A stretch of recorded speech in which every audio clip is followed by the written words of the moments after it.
하나님이 사람에게 주신 가장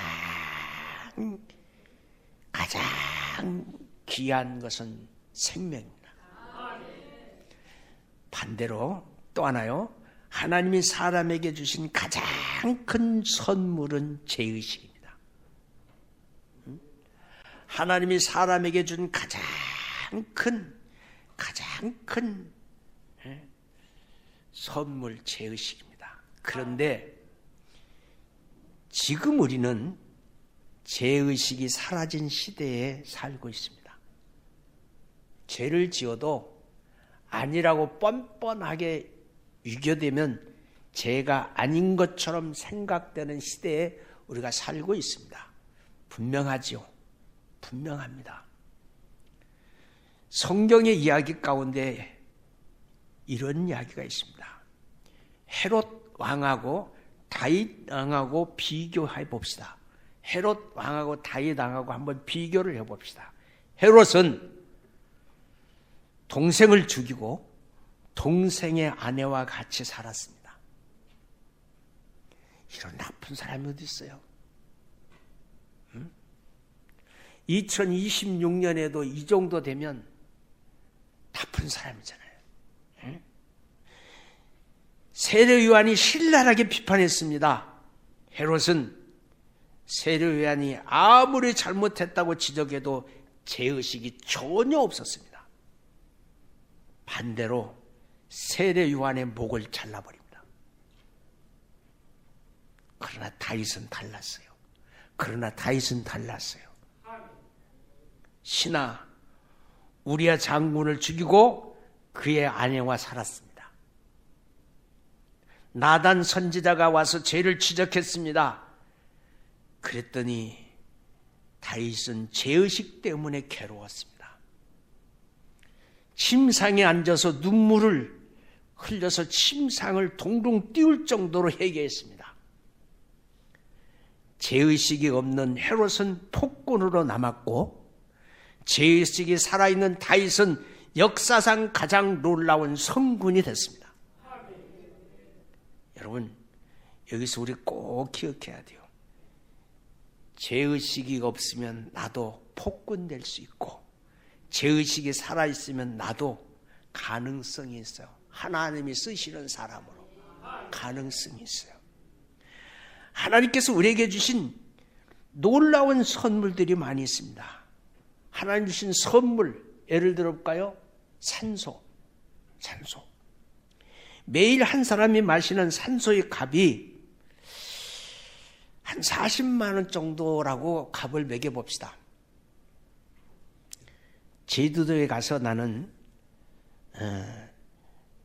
그 잠수정을 들어가 본 적이 있어요. 여러분 들어가 보잖아요. 30명이 타는 잠수함. 물속에서 30명이 하루를 숨쉬게 해서 산소를 계산해서 만들어 줘야 하는 겁니다. 그 잠수정을 운행하는 사람에게 물어봤어요. 하루에 30명씩 태워서 물속에 들어갔다 나왔다 하는데 산소값이 얼마나 듭니까? 하여튼 별거 다 물어봤죠. 물어봤더니 한 200만 원 들어간다고 그래요. 200만 원. 한 명이 하루 40만 원 상당의 산소를 마셔야 산다는 겁니다. 그러니 산소보다 더 귀한 선물이 없어요. 산소보다 더 귀한 선물이 있습니다. 그게 죄의식입니다. 죄의식은 하나님이 주신 가장 큰 선물입니다. 최근에 미국에서 베스트셀러로 읽혔던 책 중에 양심실족이라는 책을 읽어봤습니다. 양심실족. 지금 우리 양심이 실종된 시대에 살고 있잖아요. 책이 있어요. 저자가 이렇게 말합니다. 죄의식은 하나님의 가장 큰 선물입니다. 하나님께서 우리 인간에게 주신 가장 큰 선물은 양심이에요. 양심. 그런데 양심이 마비되어 가고 있는 시대에 우리가 살고 있는 것 누구도 부인할 수 없어요. 그래서 예리하게 분석한 책이 양심실족이에요. 죄의식이 사라지고 있는 시대에 살고 있음을 개탄하는 책입니다. 오늘 본문으로 들어갑니다. 예수님께서 예루살렘 성전으로 들어가셨습니다. 아침이었습니다. 수많은 사람들이 예수님의 말씀을 들으려고 예수님 앞에 앉았습니다. 그때 한 서기관과 바리새인이 간음하다가 현장에서 잡힌 여인을 끌고 왔습니다. 간음을 혼자 하나요? 끌고 오려면 둘 다 끌고 와야지. 여인만 끌고 왔습니다. 그리고 예수님에게 물었습니다. 이 여자가 간음하다가 현장에서 잡혔습니다. 모세의 율법에 이런 여자는 돌로 쳐 죽이라고 명하고 있습니다. 어떻게 할까요? 알면서 왜 예수님에게 물어봐요? 시험하려고. 그때 예수님은 아무 말씀하시지 않았어요. 몸을 굽혔습니다. 그리고 손가락으로 땅에 무슨 글씨인가를 썼습니다. 여러분, 우리 기억해야 돼요. 이 땅이라는 단어를 기억해야 돼요. 아담스입니다. 사람이라는 뜻입니다. 예수님이 몸을 굽혀서 땅에 무슨 글씨, 양심, 너희들의 심령을 지금 내가 긁고 있어요. 너희들 심령을 긁고 계시는 거예요. 그리고 몸을 일으키고 말씀하십니다. 너희 중에 죄 없는 자가 먼저 돌로 쳐라. 전 여기서 기이한 영적인 진리를 깨달았습니다. 하나님이 내 심령에 죄책감을 느껴야 죄를 죄로 인정할 수 있다. 그래서 내 심령을 하나님이 긁어주셔야 돼. 내 심령에 글씨를 써주셔야 돼. 그래야 죄책감이 생기는 거예요. 그래야 죄를 이길 수 있는 거예요. 그러면서 주님 뭐라고 했어요? 너희 중에 죄 없는 자가 먼저 돌로 치라. 그리고 다시 몸을 굽히십니다. 그리고 다시 한번 뭐라고 땅에 씁니다. 하나님이 사람을 만들었어요. 흙으로 만들었어요. 그때는 사람이었어요. 그 사람에게 하나님이 생기를 불어주셨어요. 그때 성령이 됐어요. 생명이 됐어요. 그래서 생명이 된 자가 남녀로 바뀌어지는 거예요. 다시 한번 몸을 굽혀서 글을 써줬어요. 사람이 영으로 살아야지 육으로만 살 수 없는 거예요. 첫 번째 몸을 굽혀서 글씨를 써주는 것은 육을 터치했어요. 육. 두 번째 몸을 굽혀서 글씨를 써주는 것은 영을 터치했어요. 네 영은 양심에 가책되지 않니? 사람들이 두 번째 몸을 굽혀서 글씨를 쓰실 때 사람들이 양심의 가책을 느꼈어요. 그리고는 어른부터 돌을 버리고 하나씩 둘씩 사라져버립니다. 예수님 몸을 일으켜서 보니 여인 위에 한 사람도 없습니다. 여인에게 묻습니다. 여자여, 너를 고발하는 사람이 어디 있느냐? 주여, 없나이다. 아멘. 여러분, 누구도 죄 없는 자가 없어요. 다 죄인이에요. 그래서 누구도 누구를 고발할 자격이 하나도 없어요. 누구도 누구를 고발할 자격이 하나도 없어요. 예수님 말씀하셨습니다. 나도 너를 정죄하지 않으니 가서 다시는 죄를 범하지 말라. 오늘 본문의 이야기입니다. 유명한 이야기입니다. 모든 사람들이 양심의 가책을 느끼라고 한 말씀이 눈에 띕니다. 눈에 띄어요. 예수님이 당시에 사람들을 모두 양심의 가책을 느꼈습니다. 그러나 현대인들 2026년을 살고 있는 오늘 시대 사람들은 양심의 가책을 느끼지 않고 살고 있다는 거예요. 양심의 가책. 한번 생각해 보세요. 남의 집 앞에다 쓰레기 봉다리 갖다 놓고 뒤돌아서서 올 때 그냥 휘죽끄죽 웃고 돌아오는 사람이 있는가 하면 아파트에서 남의 차 쫙 긁고 가면서 모른 척하고 긁고 가는 사람 아무런 가책이 없어. 여러분, 양심이라는 말은 라틴어로 알다라는 뜻입니다. 알다라는 단어거든요. 알다, 이게 양심입니다. 알다 또는 함께라고 하는 두 단어가 합성돼서 만들어진 세네이 데이스, 이게 양심입니다. 세네이 데이스, 이게 양심이라는 단어예요. 성경에는 양심이라는 말이 창세기부터 요한계시록까지 몇 번이나 나올까요? 어떤 사람은 33번 나온다고 그래요. 왜요? 예수님의 생애가 33세이기 때문에. 그런데 그 말은 틀린 것 같고 30번 전후에서 나와요. 양심은 함께 안다는 의미입니다. 양심은 함께 안다는 의미입니다. 누구와요? 자기와 함께 합니다. 누구와요? 친구들과 함께 합니다. 누구와요? 하나님과 함께 합니다. 우리는 양심과 함께 바른 진리를 압니다. 양심이라는 히브리어 단어 레부입니다. 레부. 라틴어는 두 단어가 혼합이 돼서 세네이 데이스. 히브리어는 내부. 내부라는 단어를 또 다른 말로 번역하면 마음이라는 뜻이에요. 마음. 양심은 곧 마음이다. 양심은 곧 마음이에요. 양심은 손가락 끝에 말초신경과 같습니다. 무뎌지면 감각을 모릅니다. 무뎌지면 감각을 몰라요. 양심이 묻어지면 제2세계의 소리를 들을 수 없습니다. 그래서 사도 바울은 세 가지 양심을 말해주고 있습니다. 첫 번째, 무감각해진 양심을 말하고 있습니다. 오늘 10절입니다.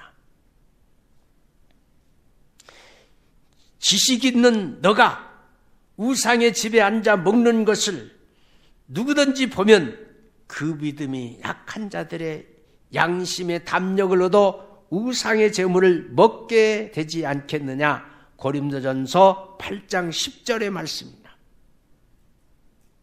여러분, 양심이 아니라면 행동도 아니어야 될 줄로 믿습니다. 하나님 우리 양심에게, 우리 양심 속에 주어진 아주 귀한 선물이 있습니다. 선택입니다. 양심을 통해서 선택해요. 오늘 주일 교회 갈까? 가지 말까? 이불 속에 있을까? 일어날까? 선택하는 거예요. 선택. 두 번째, 고린도전서 8장 12절에 보니까 상한 양심이 있습니다. 이와 같이 너희가 형제에게 죄를 지어 그 약한 양심을 상하게 하는 것이 곧 그리스도께 죄를 짓는 것이니라. 여러분, 솔직하게 고백하면 이거 분명히 내가 이 짓 하면 하나님 앞에 죄인데 알고도 그 일을 행할 때 있다 없다? 있다 없다? 있다 없다? 옆 사람한테 물어봐요. 있어요 없어요? 한번 물어봐요. 시작. 아니 그거 물어보나 마나 있어요. 있어. 그런데 양심의 소리를 들으면서 행동이 그렇게 한단 말이에요. 세 번째, 디모데전서 4장 2절에 보니까 하인 맞은 양심이 있습니다. 자기 양심이 하인을 맞아서 의식함으로 거짓말하는 자들이니라. 어떤 양심이 하인 맞은 양심일까요? 제식의 경고를 계속 들으면서 못 들은 척하는 것이 하인 맞은 양심이에요. 아담과 하와가 선악과를 따먹었습니다. 그래서 아담이 후손인 모든 사람 속에는 선악이 들어있습니다. 우리 모든 우리 심령 속에는 선과 악이 들어있어요. 아담의 후손, 우리 속에는 선과 악이 들어있어요. 선이 들어있는 사람도만, 선만 들어있는 사람도 있고 악만 들어있는 사람도 있고, 그게 아니에요. 우리 모두, 이 자리에 앉아있는 우리 모두는 선과 악이라는 두 가지가 내 심령 속에 들어있어요. 그래서 성령이 악을 이기고 선이 드러나서 선한 행동을 하고 살게 만드는 것이 은혜요, 은혜. 그게 은혜요, 은혜. 여러분, 같이 들어있단 말이에요. 그래서 누구든지 선의 소리도 들을 수 있고 악의 음성도 들을 수 있습니다. 악의 음성은 유혹입니다. 선의 음성은 죄의식의 채찍입니다. 오늘 기억하세요.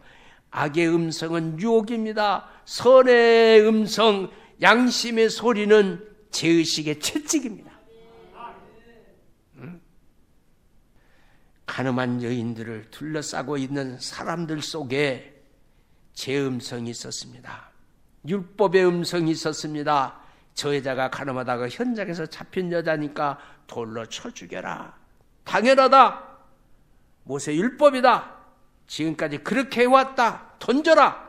그러나 예수님의 음성은 죄의식을 살려내는 음성이었습니다. 죄의식을 살려냈습니다. 너희 중에 누구든지 죄가 없는 사람 돌로 치라. 예수님의 음성 속에는 사람들 속에 있는 죄의식을 살려 끄집어냈습니다. 예수님은 말씀을 듣고 모두가 다 자기를 보게 됐습니다. 예수님은 2번 땅에 손가락으로 글을 씁니다. 사람들은 한 명도 보지 못하고 아예 엎드려서 땅을 보고 있습니다. 고개를 들어봤을 때는 한 명도 없다고 말합니다. 비로소 알았습니다. 무슨 글씨를 썼을까요? 아직도 풀지 못하는 숙제입니다. 짐작할 뿐입니다. 이 목사의 생각은 이렇습니다. 첫 번째는 육신의 아픔을 통해서 상대의 아픔을 기억해봐라. 두 번째는 양심을 터치하면서 너도 양심의 가책을 느끼는 죄가 없지 않느냐 하는 물음을 썼지 않을까? 한번 추측을 해봐요. 또 그렇게 썼다고 말하면 제가 이단이 되는 거예요. 그냥 추측을 해볼 뿐이에요. 예수님의 말씀을 들으면 그 글씨를 보면서 사람들은 죄의식이 살아나고 양심의 소리를 들었습니다. 증거가 분명합니다. 돈을 버리고 다 떠나버렸습니다. 죄의식이 살아있는 사람, 양심의 소리를 듣는 사람이 하나님의 창조의 본질이다. 우리 양심의 소리를 들을 수 있는 영의 귀가 활짝 열리기를 주의 이름으로 축원합니다. 두 번째, 돌을 버려라. 사람들은 모두 돌을 버리고 현장을 떠났습니다. 돌은 여자를 죽이려고 했던 무기입니다. 상대방의 죄를 공격하려고 하는 공격용이었습니다. 자기 죄는 보지 못하고 다른 사람의 죄만 보고 덤벼들고 살고 있는 시대에 오늘 우리는 돌을 버려야 될 줄로 믿습니다. 사람들은 돌을 버렸습니다. 사람들은 남의 눈에 티를 보고 자기 눈에 있는 들보를 보지 못한다고 예수님이 책망하셨습니다. 죄의식을 가지고 있는 사람, 양심의 소리를 듣는 사람은 남을 공격하는 돌을 버려야 됩니다. 지혜로운 스승이 있습니다. 학생들에게 물었습니다. 죄인 줄 알고서 죄를 지은 사람과 죄인 줄 모르고 죄를 지은 사람이 있다. 어느 죄가 더 큰 죄냐? 학생들이 이구동성으로 말합니다. 알면서 지은 죄가 더 심각한 죄입니다. 스승이 웃으면서 말합니다. 알고 지은 죄는 죄인 줄 알기에 고칠 수 있지만 죄인 줄 알 줄 모르고 지은 죄는 죄인 줄 모르게 고칠 수 없다. 그래서 더 심각한 죄다. 그렇습니다. 죄인 줄 모르고 자꾸만 죄를 짓는 것이 더 심각한 죄입니다. 그러나 예수님은 죄의식을 선물로 주신 분입니다. 예수님이 죄의식을 선물로 주시면 남을 공격하는 둘을 버리게 될 줄로 믿습니다. 세 번째, 떠나야 됩니다.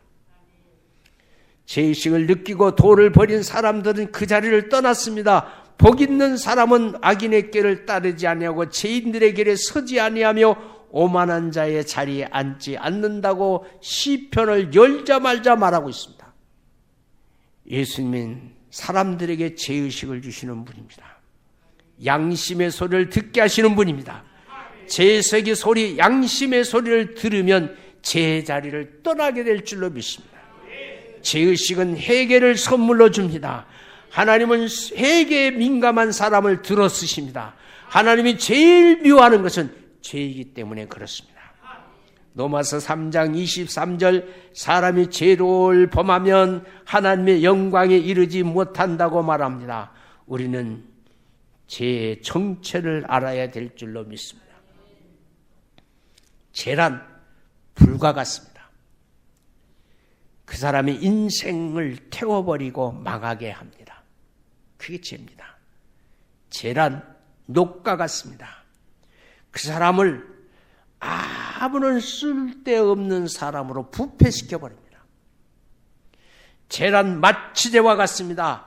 그 사람의 양심을 마취시켜버립니다. 죄란 독과 같습니다.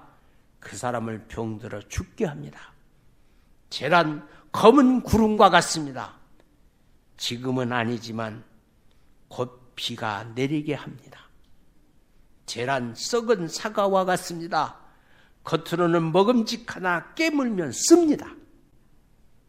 죄란 여러분 함정과 같습니다. 함정. 한번 밟으면 떨어져서 갇히게 됩니다. 죄란 하산과 같습니다. 언제 폭발할지 모릅니다. 죄란 필름과 같습니다. 육안으로는 보이지 않지만 현상만 되면 다 나타나게 됩니다. 죄란 마약과 같습니다. 한번 습관 들면 고치기가 어렵습니다. 죄란 빙산의 일각과 같습니다. 드러난 부분만 숨기고 있는 부분이 더 많다는 것도 우리는 놓치지 말아야 될 줄로 믿습니다. 죄의식은 하나님이 주신 최고의 선물입니다. 죄는 양심을 침묵하게 만듭니다. 하나님이 주신 최고의 선물, 양심을 깨우는, 침묵을 깨우는 죄의식입니다. 왜냐하면 죄의식에서는 생명을 주시는 하나님의 크신 선물이기 때문에 그렇습니다. 사람들은 모두 죽으렸던 자리로 떠납니다. 모두 집으로 돌아가 자기의 죄를 점검합니다. 여인은 생명을 얻었습니다. 예수께서 그 여인에게 물으셨습니다. 여자여, 너를 고발했던 사람이 어디 있느냐? 주여 없나이다. 예수님 말씀하십니다. 나도 너를 정죄하지 않았느니 가서 다시는 죄를 범하지 말아라. 그렇습니다. 죄의식, 하나님이 주신 가장 큰 선물입니다. 죄의식은 생명입니다. 죄의식은 하나님 주신 최고의 선물이라는 것 명심하시기를 주의 이름으로 축원합니다. 기도하겠습니다.